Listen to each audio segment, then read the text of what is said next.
fazer teu nome grande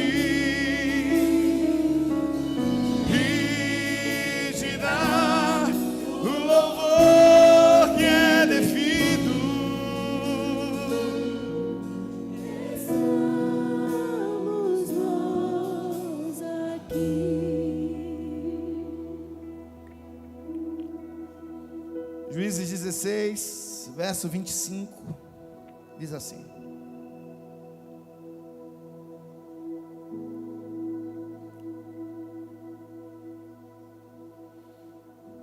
com alegria no coração disseram,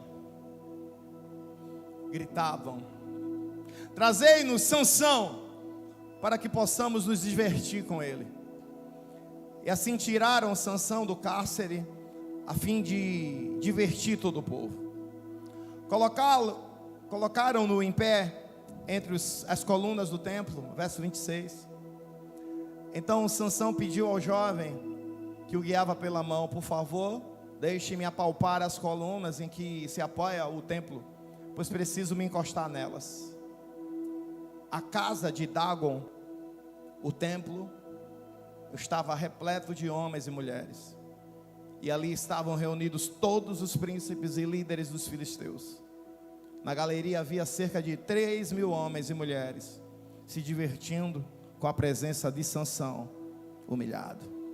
Você vai repetir comigo só o finalzinho para lembrar esse efeito pedagógico que todo professor faz. Põe o último versinho novamente. Diga assim comigo: na galeria havia cerca de 3.000 homens e mulheres se divertindo com a presença de Sansão, humilhado. Papai, nessa noite, esse final de tarde, essa é a tua palavra. Pai, sei que tu não precisas de mim para falar ao coração dos teus filhos. O culto, a adoração é para ti. Tudo que foi demonstrado, entregue, foi para ti. E esse momento, Espírito Santo, é para nós. Porque a tua palavra nos alimenta, a tua palavra nos direciona. Nessa tarde, Espírito Santo, usa-me como instrumento da tua graça. Que seja a porção que precisamos, não a que queremos. Afinal de contas, não merecíamos tanto amor, mas mesmo assim, tu nos encontrastes. Fala conosco, Espírito Santo, em o nome de Jesus. Você pode sentar.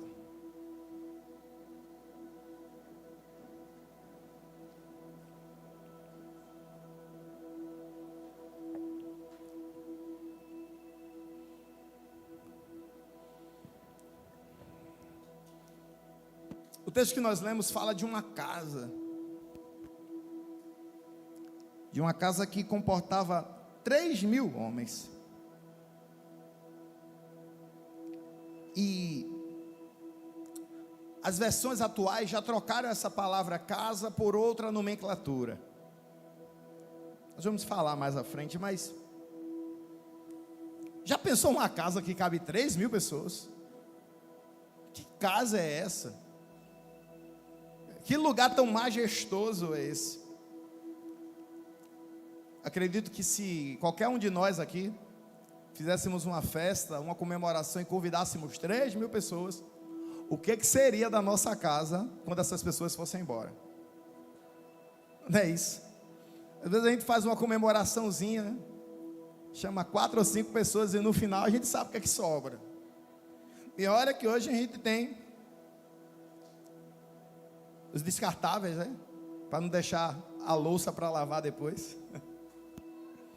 Mas uma casa com 13.000 pessoas, eu não consigo imaginar. Tem que ser um pequeno estádio, um lugar muito grande, para comportar tantas pessoas. E eu pensava nisso. No momento que nós estamos vivendo na nossa igreja, tudo que Deus tem feito, como o homem, ele constrói aquilo que está no coração dele. Tudo que o homem constrói tem a ver com algo que ele sonhou, com algo que ele planejou. O homem olha para uma terra, um terreno, e vendo as dimensões, ele senta em algum lugar e começa a imaginar o quarto, a sala.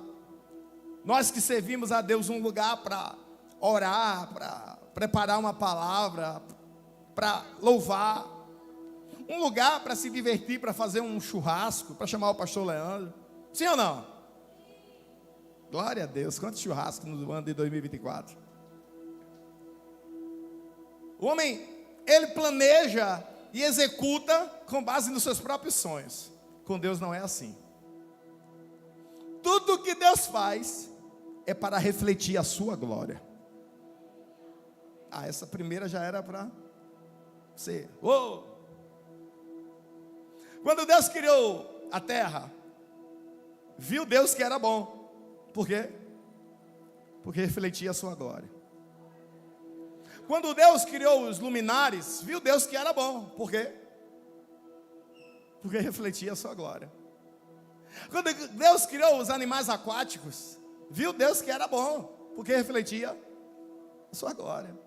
Quando Ele criou as plantas, os animais silvestres, viu Deus que era bom. Porque refletia.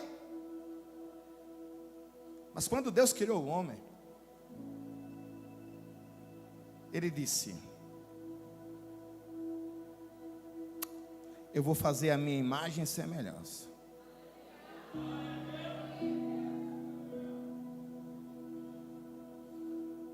Vamos refletir a glória de Deus? Lógico. Mas existe uma porção a mais. Porque ninguém olha para uma árvore e diz: a raiz dessa árvore parece com Deus. Ninguém olha para uma jaca madura, eu gosto de jaca, e diz: essa jaca parece com Deus.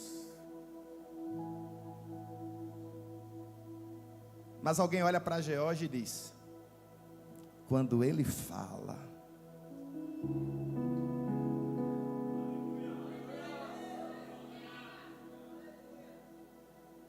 eu nunca vi Deus, mas eu acredito que é assim. É a palavra integridade. E não me entenda a integridade como pureza. Não é nesse sentido. Integridade tem dois sentidos: pureza, qualidade de caráter. Mas integridade também tem o seguinte sentido: duas peças de metal, que antes eram duas, aí são derretidas e agora se tornam uma. É como se eu pegasse essa aliança que está no meu dedo, e ela antes fosse 2 tabletezinhos de ouro, e eles foram derretidos e agora é um só. Então a minha aliança, ela tem integridade. Por quê? Porque é apenas uma.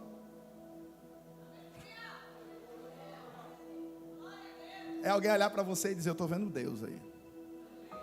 O cara é todo falho, mas eu estou vendo Deus. Ele é todo imperfeito, mas eu, quando me abraça, é Deus. Quando me escuta, é Deus. Como é que pode Deus escolher pessoas tão falhas quanto nós para refletir a sua glória? Quando o homem constrói algo, ele constrói para refletir seus sonhos. Com Deus é diferente. Quando Deus constrói algo, é para refletir a sua glória.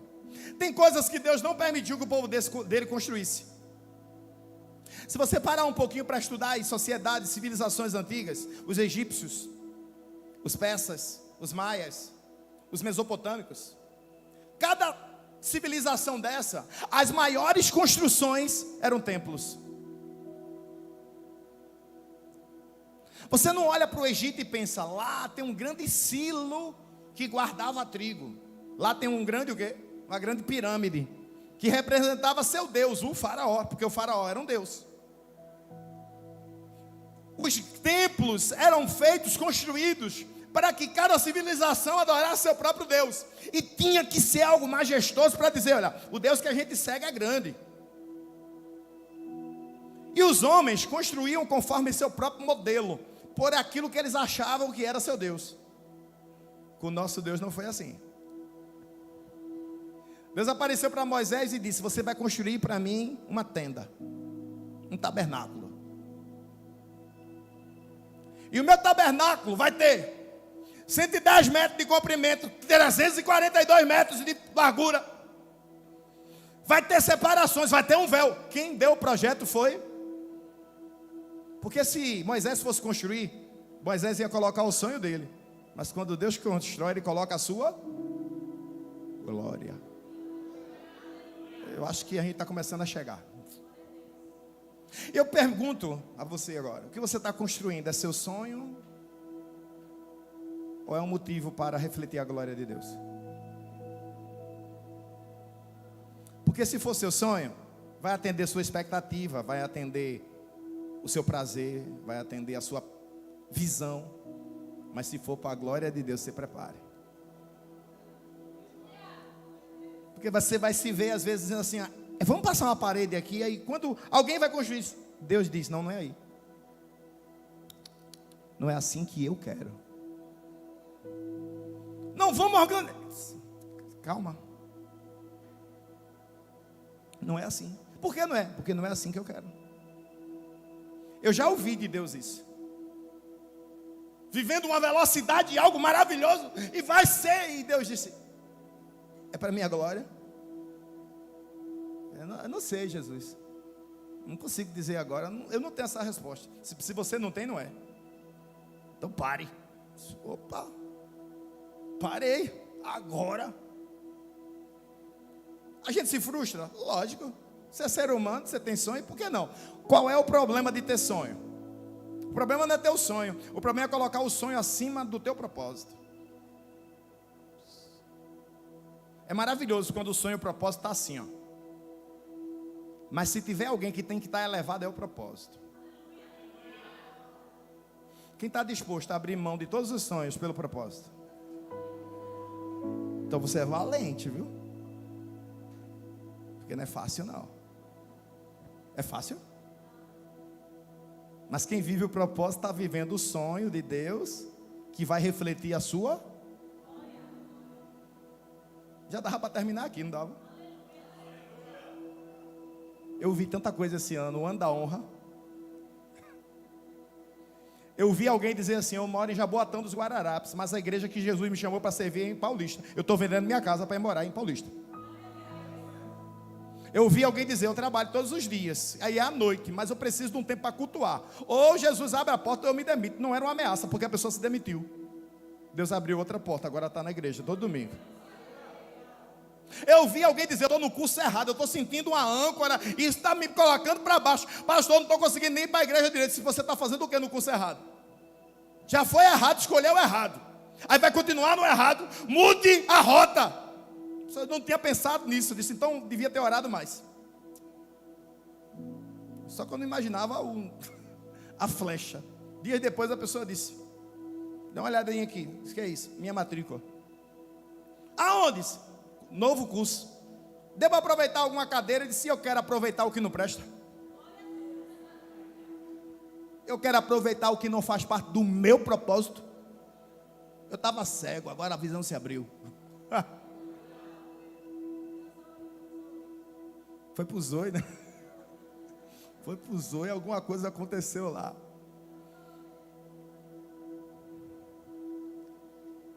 Os maiores templos, as maiores construções refletiam os sonhos humanos. Com Deus não foi assim. O projeto do templo, do tabernáculo, quem deu foi, diga o nome dele, Deus. E em Jeremias capítulo 29, e você queria que eu lesse o 11, né? É maravilhoso, eis que sei, é o 4. Hoje não tem nada de 11, tem o 4. Jeremias 29, 4. Já aí alguém já estava pronto, eis que, é 29, 4, bota aqui por favor. A gente vai ler o 4, 5, 6, eu acho que o 7. A gente decide no meio do caminho se a gente lê o 7. Assim diz o todo. Então quer dizer que ele vive para sempre e que nada está fora do seu controle. O texto já começa dizendo quem ele é. O Deus de Israel, a todos os exilados que desterrei de Jerusalém. Quem foi que tirou esse povo de Jerusalém?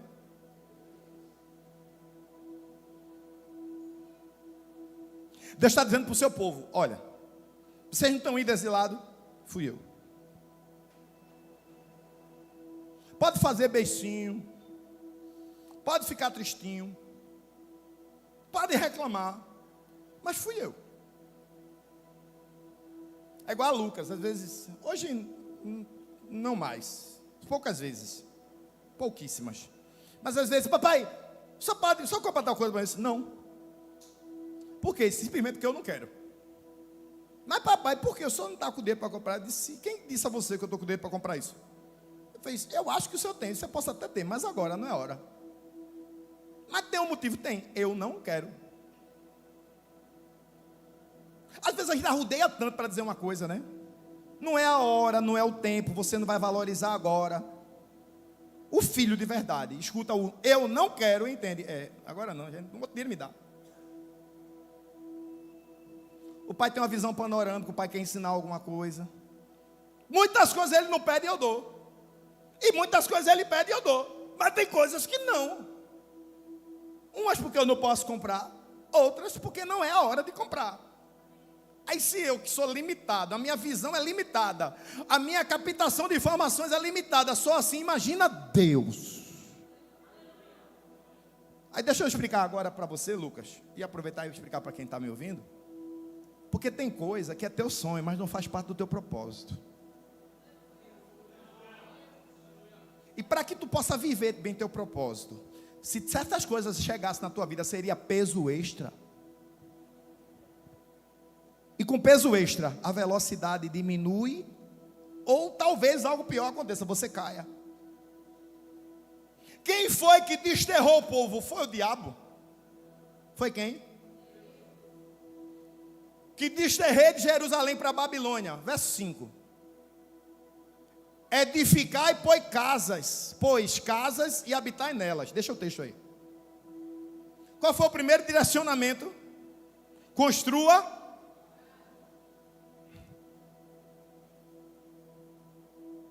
Eu falei que tudo que o homem constrói reflete o seu coração. O que é que Deus disse ao seu povo? Vocês estão exilados, servos ou possivelmente escravos, mas não é por causa disso que o coração de vocês vai parar de construir. Pastor, eu não entendi. Tá, vou explicar para o lado esquerdo. Não tem aquele momento que tudo se acaba, que tudo dá errado, que parece que toda a hoste do diabo se levantou contra você. Aí o que você faz? Você tem que construir casa. Você tem que continuar construindo um lugar que você habita, mas que outras pessoas vão habitar. Um lugar em que você está protegido e outras pessoas também serão protegidas. Um lugar em que você pode fechar a porta e dizer: aqui o inimigo não entra. É forte dizer que no meio de um pior momento de uma nação, o Senhor disse: construa uma casa. Já pensou? Tudo aprovado na caixa. Carta, como é o nome daquelas cartas? Carta de crédito liberada, sorteada, tudo certo. É fácil construir casa assim, não é? Imagina, devendo a todo mundo, R$1 no bolso, e eu dizer: construa uma casa. A agiota atrás de você, e você: Deus, construa uma casa. Povo de Israel. Porque um povo que se chama pelo nome de Deus, que não constrói nada, cega a qualquer um, menos ao nosso Deus. Vira para teu irmão e diz assim: o que você está construindo?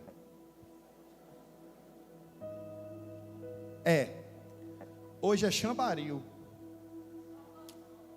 mocotó, apimentado.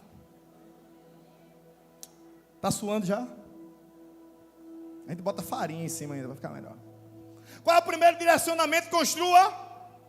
Segundo, plantar e pomares. Tu vai exilado para um lugar escravo, aí chega lá, tu constrói uma casa e planta pomar. Porque pomar não é um alimento, né? O Senhor estava dizendo ao povo: não importa a condição que você esteja, importa o que vocês estão dispostos a construir. Não importa a perseguição que está sobre você, importa o que você está disposto a construir. Não importa quantas pessoas estão dizendo que são teu dono, que são teu chefe, que são teu patrão, que você é submisso, que você é inferior, que você não pode, que você não tem, que você não é.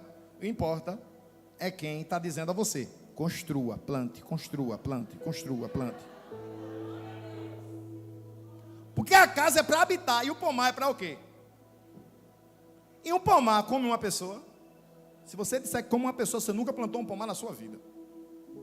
Aí planta um pomar de tomate. Vai ser tanta tomate na tua vida que se tu gostasse intimamente de tomate, tu não daria conta disso.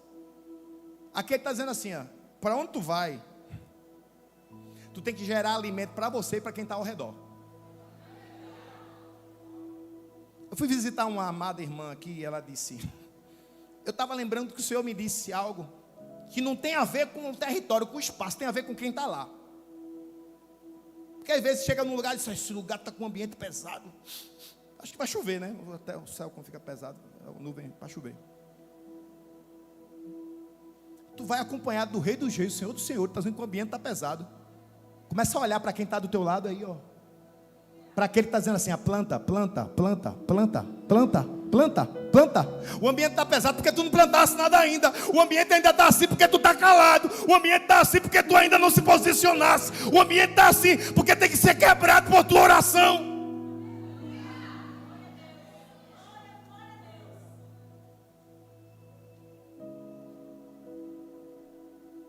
É porque a gente está pedindo para um anjo descer, né? O anjo que vai descer no teu trabalho para resolver o problema tem 1,63 m e come cuscuz. É você. Se prepare para ser usado como instrumento que muda a atmosfera pesada. Ou é isso, ou não está construindo nada. Número 1, construa. Número 2, plante. E o terceiro é estranho. Verso 6: casai-vos e gerai filhos. O cara está saindo de uma terra que era deles, de uma casa que era deles, de uma plantação que era deles, para um lugar que nada é deles, nem a liberdade é deles. Aí Deus disse: construa a casa, plante pomares e se case. Tem alguém que já pegou essa palavra aí? Agora vai chegar a minha vez de casar, né? Eu estou orando por isso, viu? Casamento liberado para todo mundo aqui. 2024, seu ano do casamento. Recebe aí, varão. Essa hora tu fica calado, tem que dar glória. Eu, Senhor, me leva. O altar, né? A glória agora não. Vou altar. Eu tive que repreender gente que disse que era melhor Jesus levar do que ela casar. Eu no Subaú.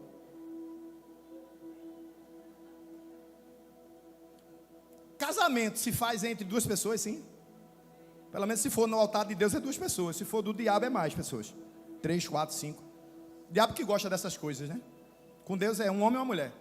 Amém? Ainda bem. E o casamento ele é feito diante do altar. Palavra é anunciada. Ontem eu fiz um casamento maravilhoso. Foi um momento maravilhoso. E naquela hora é feito um compromisso. Uou! Na Bíblia a palavra compromisso não aparece. Aparece compromisso entre homens. Aí vamos para o começo da palavra. O que é que o homem constrói? Casas. E o que ele constrói estava dentro dos seus sonhos, dentro do seu coração. E Deus, o que ele constrói, reflete a sua. Quando a Bíblia fala sobre compromissos entre Deus e o homem, chama esses compromissos de pactos. Repita comigo: pacto. No casamento existe um pacto entre um homem e uma mulher. Sabe o que Deus estava dizendo ao seu povo? Vocês estão num lugar que não é de vocês, construa casa, abrigo.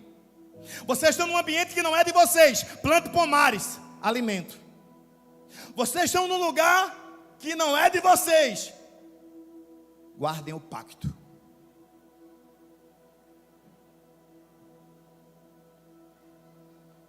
Guarde o pacto. Porque se juntar, qualquer um se junta. Agora casar, tem que ter pacto. Casamento é pacto para curto prazo ou longo prazo? Sabe o que o Senhor estava dizendo? Case os filhos de vocês, porque o meu pacto vai fazer vocês crescerem no lugar onde vocês estão.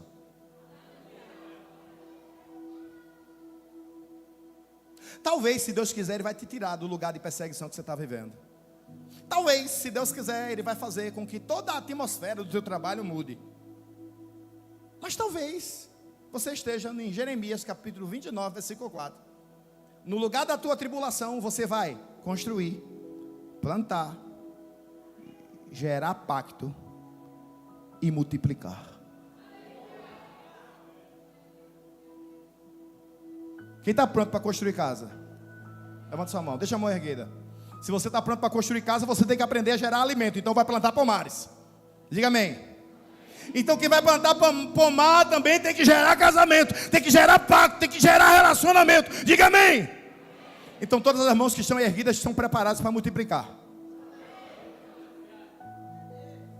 Sabe por que você vai multiplicar?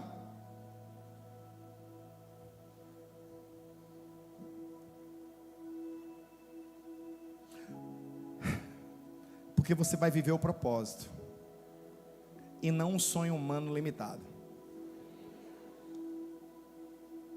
Quando essa igreja começou, eu não estava lá. Mas quando nós começamos aqui, eu estava lá. E Deus me disse apenas o seguinte: faça. E quando nós chegamos na primeira semana de novembro de 2018 aqui, eu não consegui enxergar nada que eu estou vendo aqui agora. Até porque o Senhor disse: eu vou levar pessoas. Mas eu tinha 50 cadeiras, então 50 pessoas completaria as 50 cadeiras. Depois chegou um monte de cadeira, eu comecei a entender: tem mais gente para chegar, Jesus. E eu sozinho não vou dar conta. Aí o Senhor disse: quem é que disse que é você sozinho? Porque para a resposta certa, você tem que ter a pergunta certa. E eu estava me responsabilizando, dizendo: Senhor, como é que eu vou tomar conta de 100 pessoas? Eu não consigo tomar conta, às vezes, nem de mim mesmo. Com a verdade que há no meu coração. Mas o Senhor disse: construa.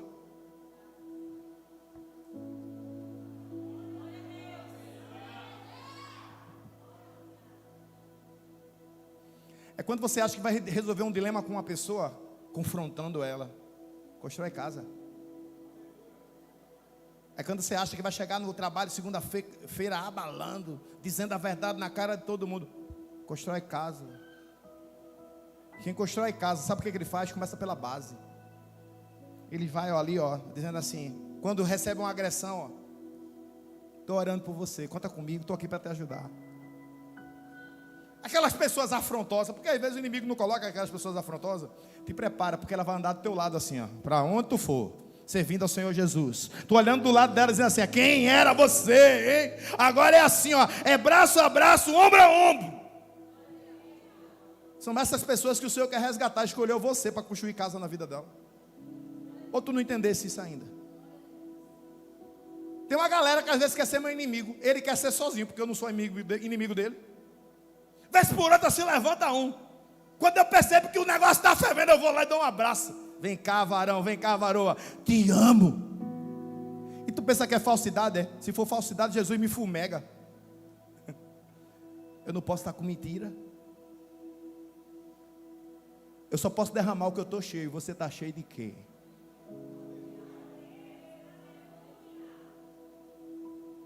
Você acha realmente que o que o outro está cheio vai me encher?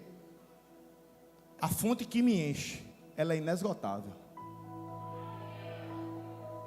Ei, eu falei de mim, né? A fonte que te enche é inesgotável. Começa a olhar para ela. Começa a olhar para ele, entender que tem um rio de vida assim fluindo sobre você. Por mais ódio que venha de fora, você está cheio de amor. Por mais desespero que venha de fora, você está cheio de mansidão. Por mais agressões que venha de fora, você está cheio de propósito.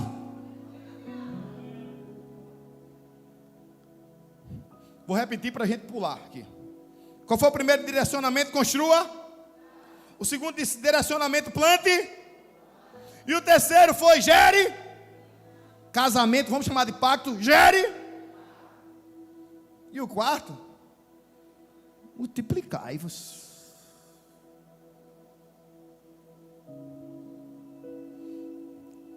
Alguém nesse dia disse: para que essa sangria desatada para a igreja crescer? Tu já fosse na restauração? Para que aquela sangria desatada de gente queimada à beira da morte, hein? Você já foi no hospital do câncer? Eu fui. Para que aquela sangria desatada de gente com câncer? Tu já fosse para a rua à noite? Para que aquela sangria desatada de gente drogada? Tu já saísse nas ruas de Paulista na madrugada? Para que essa sangria desatada de filho de pastor, filho de presbítero, filho de diácono, filho de mulher de oração, perdido na droga? Sabe por que a igreja vai crescer? Porque nós vamos saquear o inferno e povoar o céu. Se prepare para sentar do lado de ex-drogado, ex-prostituto. Se prepare para dar um abraço aqui na igreja. Em quem disse que ia matar 100. Aí veio um, matou ele e fez viver de novo.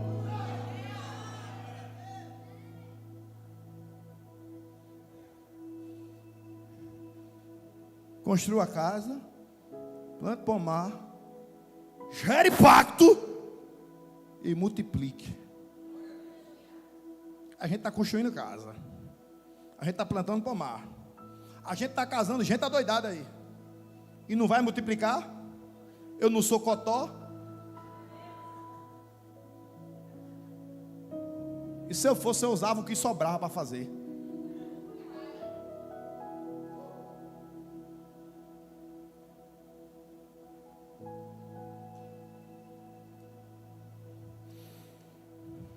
Eu vou dizer tudinho, viu? Olha, não vai faltar nada hoje. E é bom que depois a gente vai cear. Se você tiver que me perdoar, perdoe antes da ceia, viu? Jesus voltar, meu filho. As maiores construções eram templos.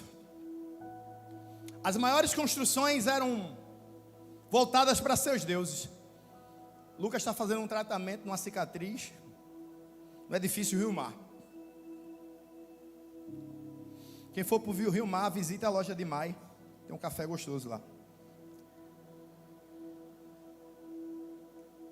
Eu nem sei, né? Se vai ter café suficiente segunda-feira. Se prepare, vamos lá.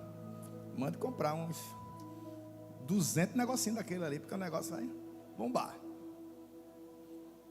Aí eu fiquei olhando, uma vista maravilhosa. Eu fiquei pensando, o que é que tem a ver uma cicatriz com uma vista dessa, hein?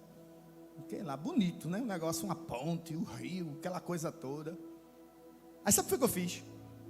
Comecei a procurar uma igreja.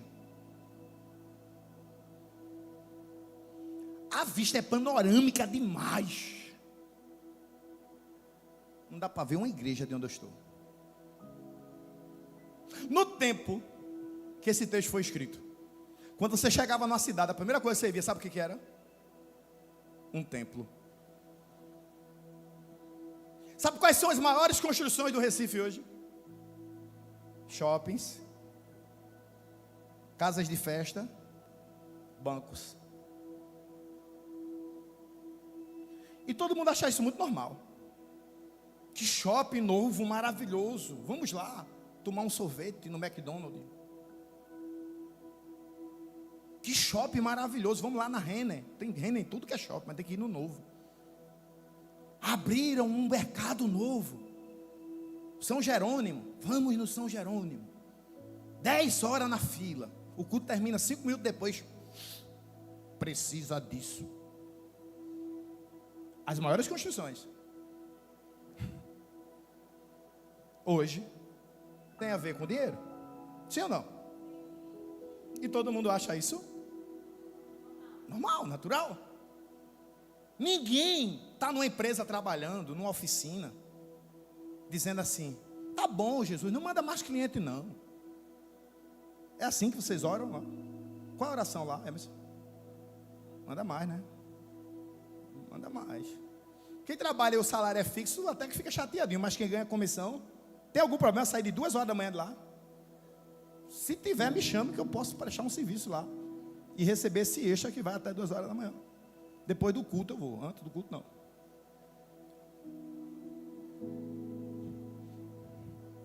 Pergunta de novo para quem está do seu lado: o que é que você está construindo?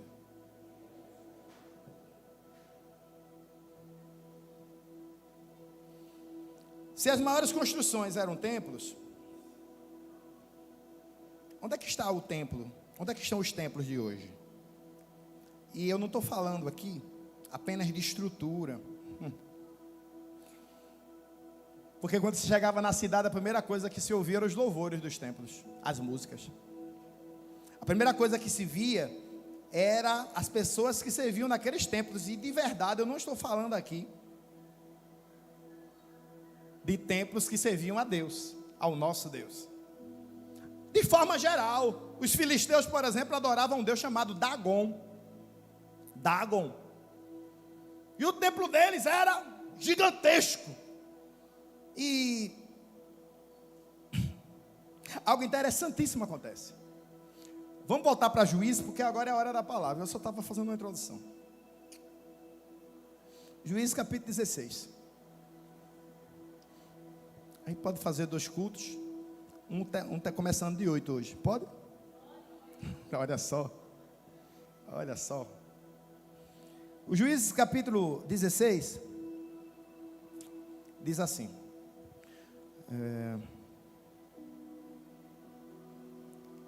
Versículo 25. Com alegria no coração disseram: mandem vir Sansão, para que ele nos divirta, não é isso? Ok. Está vendo essa casa para onde trouxeram Sansão? Era um templo. Sansão estava preso, aí trouxeram eles para um templo. Quando trouxeram Sansão para o templo, Sansão, no templo do deus Dagon, ele era um brinquedo. No original, fala, não é divertir. Fala assim, ó, fizeram ele de brinquedo. Porque diversão tem a ver com eu ver algo e rir com esse algo, gostar desse algo. Aqui não. Usar de brinquedo é pegar aquele algo e fazer o que quiser com ele, se divertir com isso. Sabe o que o inimigo fez? Pegou Sansão, que era um propósito, e levou ele para o templo para dizer o quê? Agora, o teu propósito é ser meu brinquedo.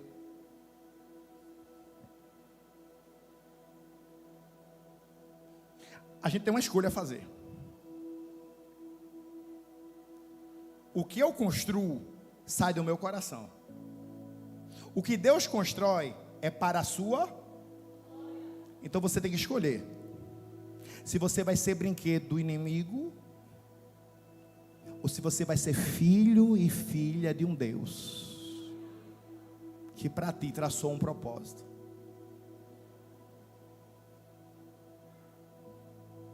Sansão entra naquele templo e as pessoas estavam jubilando com aquilo. Olha aí, olha, quem um dia foi grande, poderoso, forte, olha o que ele é agora. Destruído. Tinham tirado os olhos dele, cortado o cabelo dele. Ele não era nem a imagem do que ele era, do que ele um dia foi. Ele não era mais nada. Colocaram-no em pé entre as colunas do templo. Percebeu que a palavra templo apareceu aí? Chama de casa, mas depois ele diz, era um templo. Verso 26. Então Sansão pediu a um jovem que um dia, quando Sansão estava no ventre da mãe, Deus apareceu para os pais de Sansão e disse que Sansão seria grande nessa terra. Parece que é a história de muita gente aqui, né? Mas tem alguém específico que eu quero te lembrar, que Deus falou com a tua mãe, dizendo que tu seria um propósito. Lembra? Mamãe já disse isso. Só que agora, no teu propósito que Deus disse sobre a vida de Sansão, ele era brinquedo no tempo de Dagon. Brinquedinho do capeta. A humilhação dele fazia os outros rirem. Só que Sansão lembrou que Deus chamou ele para ser guia, para ser líder, para ser forte, para ser guerreiro. Sansão perdeu a integridade. E quando ele perdeu a integridade, ele perdeu a visão. E quem perde a visão se transforma em instrumento dos outros.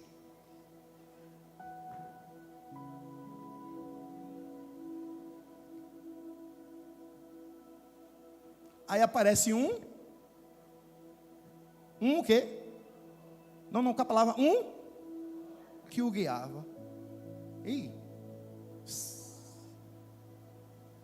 Sansão cego, preso a colunas.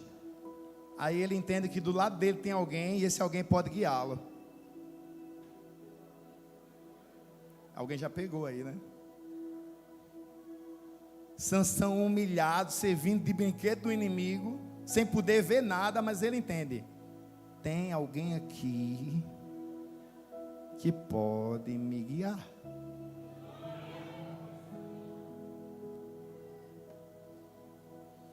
Porque não é o quanto você pode ver, é o quanto que tu pode ser dependente para ser levado. Eu quero dizer que esse alguém hoje presente aqui é o Espírito Santo. Você pode até ter perdido a visão no meio do caminho. Alguém pode ter ferido teus olhos, ferido teu propósito, ferido teu sonho, ferido tudo aquilo que tu já servisse a Deus na tua vida. Teus olhos estão fechados, você não consegue abrir. Basta você dizer assim: Espírito Santo, me guia.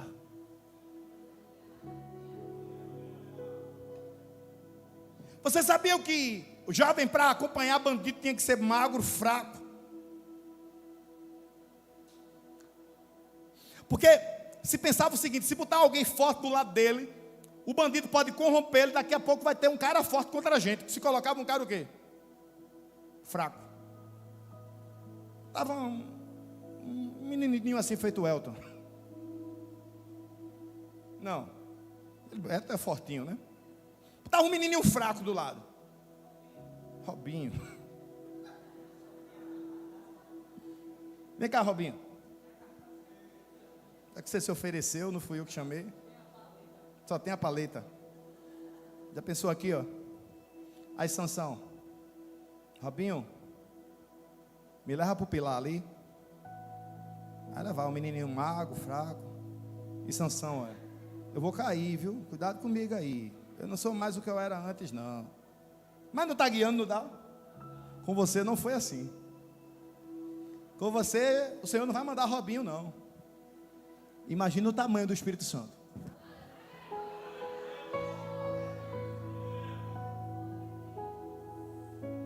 Porque você não foi criado para gerar sonho na vida dos outros, não. Você foi criado para gerar a glória de Deus nessa terra. Aí ele manda o Espírito Santo. Agora imaginou o tamanho do Espírito Santo. Agora imagina o Espírito Santo te levando para o lugar certo. É por isso que dificilmente alguém vem entregar a vida assim, ó. Normalmente vem como? Imagina o tamanho de quem está trazendo ele, de quem está trazendo ela. Por acaso eu mando alguém levantar os braços e vir? É porque quem está trazendo é grande, é forte, é poderoso. Oh, eu estou sentindo uma graça.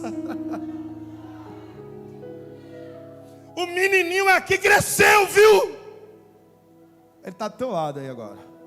Você pode sentir ele? Você consegue sentir ele? Você consegue sentir a presença dele? Sansão cego, mas ele me leva ali, deixa eu apalpar as colunas que apoiam o templo. Ei, volta para o verso 25 de novo, rapidinho. Oxe, mas Sansão não estava preso nas colunas, não era?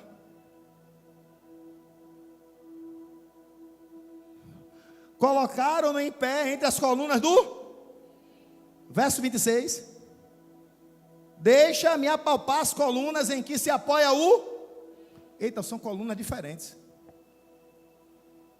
Botaram Sansão em colunas quaisquer, assim, aquelas colunas velhas que seguram a parede do banheiro. Aí Sansão disse: essa minha vida de vergonha foi porque eu estava preso na coluna errada.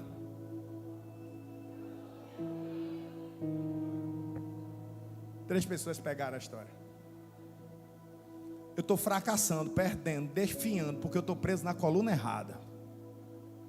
Me leva para a coluna que segura tudo. Olha o menino mago velho. Vem, tio.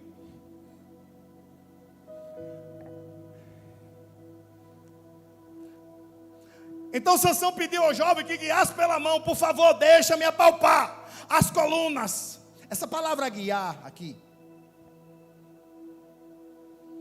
ela é usada também no Novo Testamento em grego. Ela é usada no hebraico, também é usada em grego. As duas palavras guiar tem a ver com mover. Sim.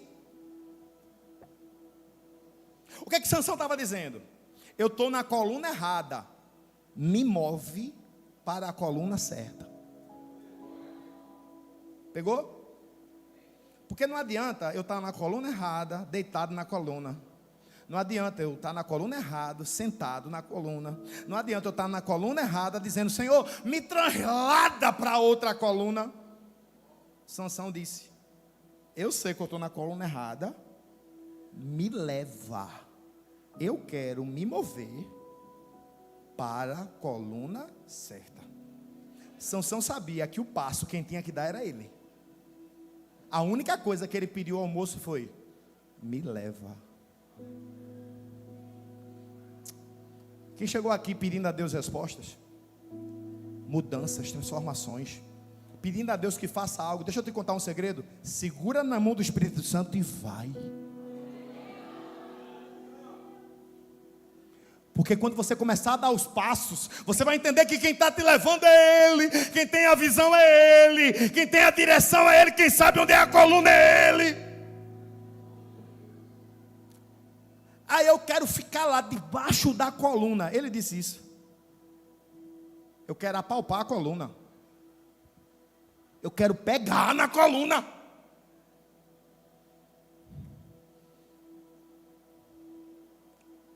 Quantos aqui já foram coluna? Quantos aqui, quando alguém tocava, dizia: eu toquei em você e recebi virtude? Quantos aqui, 2 da manhã, estavam orando por pessoas? Aí hoje existe uma distância de onde está para onde a coluna verdadeira está. Ainda bem que você está no lugar que a gente mostra quem está do lado e quem pode te levar para o lugar certo. Na noite de hoje, segura na mão do Espírito Santo e deixa Ele te levar para a coluna certa. Quando tu chegar na coluna, ó, o que você tem que fazer com a coluna? Pega na coluna, se abraça com ela. Até porque você foi chamado para esta coluna. Você não foi chamado para uma coluna qualquer, você foi chamado para a coluna principal. Por favor, deixa-me apalpar as colunas em que se apoia o templo, pois preciso me encostar nelas. Verso 27. Tinha muitos homens e mulheres, e ali estavam reunidos todos os príncipes e líderes dos filisteus. Na galeria havia mais de 3.000 homens e mulheres se divertindo com a presença de Sansão. Como é que ele estava? Só que a visão já tinha sido restaurada. Você não entendeu, né? Disseram que Sansão estava o quê? Humilhado. Quando Sansão pediu para sair de onde estava e ir para onde ele deveria estar, ele já estava dizendo: meus olhos físicos não veem, mas meus olhos espirituais estão abertos. E eu creio que quando eu estiver no lugar certo, o Senhor que me ama, que me criou, que me deu um propósito, vai restaurar a minha força. Quem estava vendo Sansão humilhado era os de fora, porque dentro ele estava cheio. Quem está te vendo humilhado é o inimigo. Deus está te vendo vitorioso. Quem está te vendo desativado é o inimigo. Deus está te vendo fazendo a obra dele. Quem está te vendo calado é o inimigo. Deus está te vendo com a boca aberta.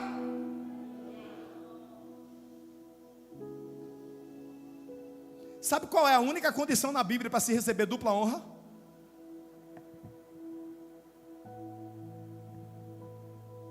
Sabe qual é?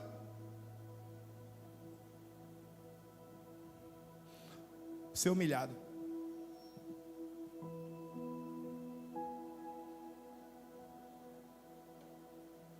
Eu vou dizer a segunda vez. Sabe qual é a condição na Bíblia para você receber dupla honra? Ser humilhado. Não é se humilhar, não, é ser humilhado. Porque se humilhar tem a ver com o coração, né? Ser humilhado tem a ver com os outros. Sabe qual é a única condição na Bíblia para você receber, Paulo, dupla honra? É alguém te humilhar. Vira uma chave na tua vida e entende que quem te humilhou te promoveu para a dupla honra. Não, pega aí, ó. Quem está te humilhando está te promovendo para a dupla honra. Quem está te perseguindo está te promovendo para a dupla honra. Quem está querendo o teu sangue, a tua vida, o teu ministério, está te promovendo para a dupla honra. O Sansão que estava sendo visto humilhado, ele estava com a visão restaurada. Eu estou indo para a coluna certa.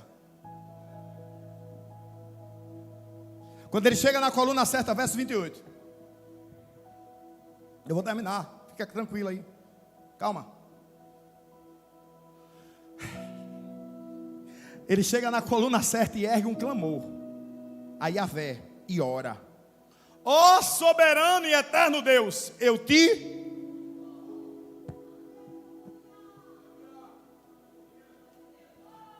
Dá-me.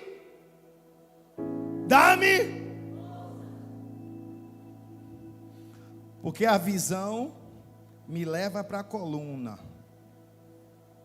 A força me faz ser coluna. A visão me leva para a coluna. A força me faz ser coluna. E quem é coluna cumpre seu propósito. Sansão estava dizendo: eu sei que devido à minha baixa integridade, eu perdi a visão humana. Devido à baixa integridade, eu estou pagando por isso agora. Mas Senhor, eu estou agora no lugar certo. Devolve a minha força.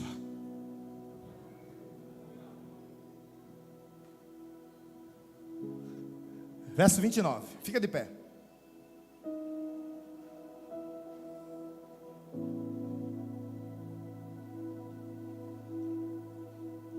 Dois dias depois, Sansão forçou as duas colunas. Não, foi 3. 3 dias depois.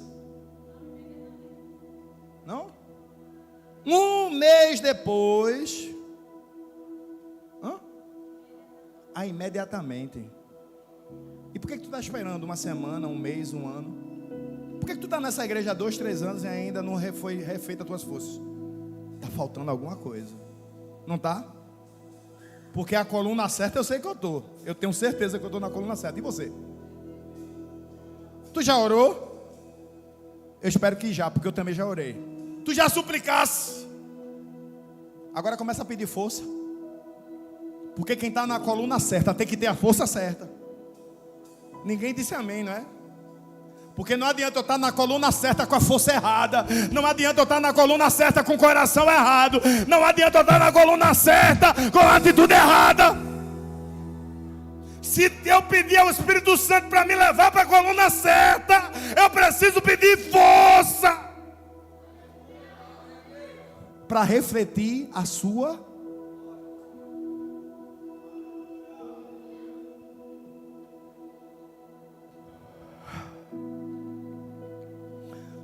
Apoiando-se nelas. Apoiando em quê? Apoiando em quê? Você entendeu que você tem que se apoiar na coluna certa para dar certo, né? Diz isso para quem está do teu lado. A partir de hoje, tudo que você vai fazer é se apoiando na coluna certa. Na coluna certa não tem fofoca, na coluna certa não tem disse-me disse. Na coluna certa não tem um servir parcial que eu faço quando eu quero. Na coluna certa não tem o dia que eu estou bom, o dia que eu estou ruim. Na coluna certa não tem fulaninho que eu não gosto dele. Na coluna certa não tem fulaninho que não fala comigo. Na coluna certa não tem quem eu quero puxar o tapete. Na coluna certa tem força. Porque há 10 anos atrás meu líder me feriu, foi Jesus. A coluna certa continua de pé.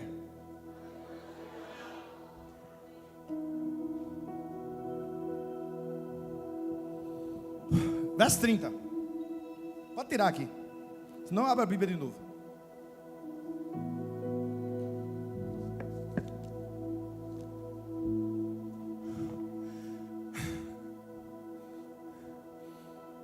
Exclamou que eu morra com os filisteus. Em seguida ele as empurrou com toda a sua. Não. Ei. Força ele tinha antes, quando ele pensava que o que ia acontecer era o coração dele. Entendeu, pastor Cássio? Porque quando a gente pensa que é o nosso coração que vai fazer, a gente tem o quê? Mas quando a gente se humilha, quando a gente está ali, ó, do lado do pilar certo, não vem uma força, não. As empurrou com toda a sua. Eixe! Essa força que você está recebendo aí agora é uma força extraordinária para vencer a depressão, para vencer a ansiedade, para vencer a perseguição, para vencer a palavra contrária, para vencer a vontade de se matar, para vencer a vontade de desistir, para vencer a vontade de ir embora, para vencer a vontade que você está há tanto tempo de dar fim a tudo. A força é extraordinária. Ora, machere, madai, machere, cadambadai. E o que aconteceu com o templo do Deus Dagon?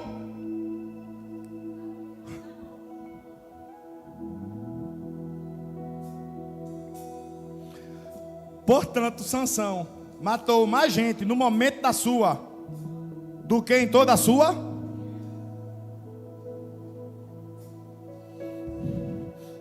Cego de forma humana, humilhado de forma humana, brinquedinho do inimigo de forma humana. Aquele cego, humilhado, usado como chacota, cumpriu o seu propósito.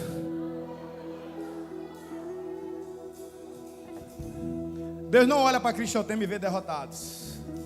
Deus vê vitoriosos. Deus não olha para Cristotema e vê rebeldes. Deus vê filhos. Deus não olha para Cristotema e vê alguém que está remando contra a maré. Nós estamos remando contra o inferno. E a palavra profética nessa noite é: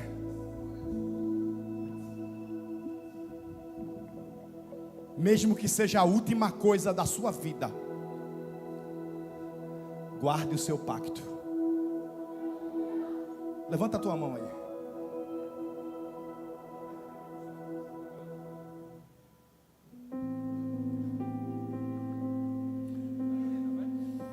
Mãos erguidas aos céus. Começa a pedir agora uma força extraordinária ao Espírito Santo. Começa a pedir ao Espírito Santo que te mova da coluna que te amarraram, do lugar onde te aprisionaram. Começa a pedir ao Espírito Santo que comece a te direcionar, a te guiar em direção à coluna certa agora. Começa a clamar, levanta teu clamor. Esse é o teu momento, esse é o momento da liberdade, este é o momento do mover de Deus. Faz a terra tremer com os seus pés, faz a terra tremer, rasga os céus e desce. Vai adorando, faz a terra tremer, faz a terra tremer com os seus pés, faz a terra tremer, rasga os céus e desce.